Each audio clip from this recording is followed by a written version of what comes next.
ஓம் நமச்சிவாய. அனைவருக்கும் வணக்கம். சில குடும்பங்கள்ல நம்ம பொதுவா பார்த்திருப்போம். கன்னி தெய்வம் அப்படின்னு எடுத்து வச்சு கும்பிட்டுட்டு இருப்பாங்க.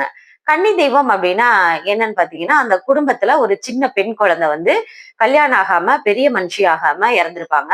அந்த குழந்தையின் நினைப்பா வந்து அதை எடுத்து வச்சு இவங்க கன்னி தெய்வ வழிபாடு பண்ணிட்டு இருப்பாங்க.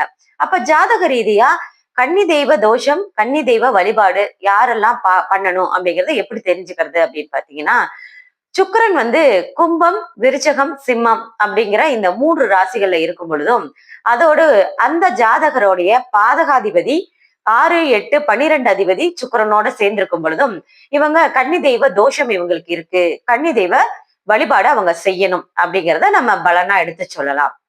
அதாவது சுக்கிரன் பாதிக்கப்பட்டு இருக்கும் பொழுது, ஏதாவது ஒரு விதத்துல சுக்கிரன் பாதிக்கப்பட்டிருந்தால், அவங்களுக்கு கன்னி தெய்வ தோஷம் இருக்கு. கன்னி தெய்வ வழிபாடு அவங்க செய்யணும். நன்றி. வணக்கம்.